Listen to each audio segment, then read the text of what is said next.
nakakita mo sa ato sa Facebook, niyaging si Mano or previous week, duham to ka bata siguro, nanuroy dito sa Dumingag. Nasuroy laag gabi. Ang sinitabo. O mo kita ato? Gisaniban. Gisudlan og daotang espiritu. No, gitabang ito pila ko to katawo kapugong. Pating liad-liad sa bata in town. Gisudlan sa daotang espiritu. No, gitabang. Now, kung tinud-anay ka nga magtotoo ni Jesus Christ, kanang mga daotang espiritu dili na nakasulod nimo. Di na ka ma-demon possessed. Nganuman. Ang security nga gihatag sa Ginoo para pagbantay sa atong kaluwasan, makatulog dili. Dili makatulog nganuman. Dios ang atong security. Imagine na Dios unang security na to, Holy Spirit, no? Asa gabantay ang Holy Spirit? Sulod nato.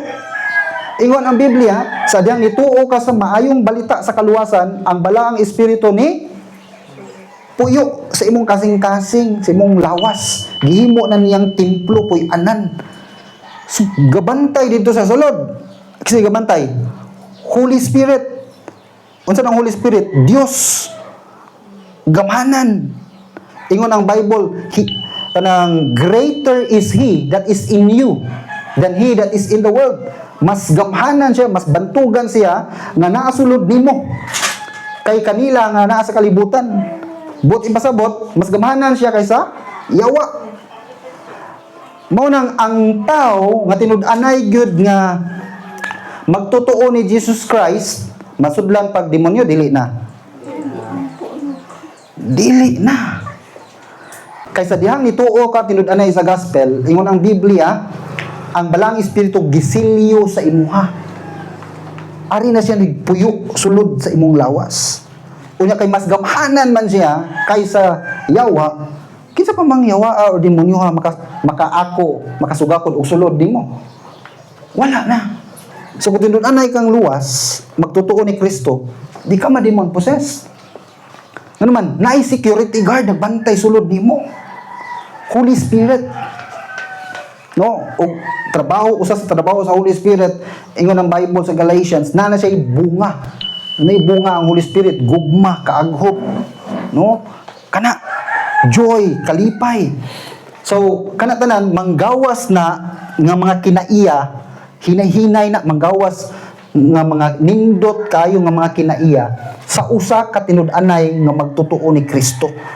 Kay bunga na sa Holy Spirit nga nipuyo nimo. So doon na nagbantay nimo bala ang espiritu. Sa gawas, unsa gingon sa Biblia, gigunitan ka. Kinsa naggunit nimo? Duha ka buok. Dili lang ang Dios Amahan, si Jesus Christ mismo. Ingon siya sa John chapter 10, no? Ingon ang pasalig ni Jesus Christ, wala na si bisan kinsa nga makailog nimo gikan sa iyang kamot.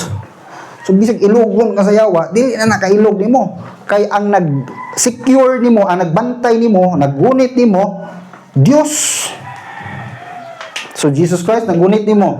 Dayon, pag-abot sa verse 29 sa John chapter 10, ang Dios Amahan gigunitan sad ka. Og the same ilang pasalig, wala ni si bisan kinsa nga makailog nimo gikan sa ilang mga kamot. So triple ang atong security. Pero ang kondisyon, applicable na siya dili sa tanang tao. Applicable ra na sa mga tao nga tinud-anay nga may salig sa gibuhat ni Ginoong Hesukristo didto sa cross.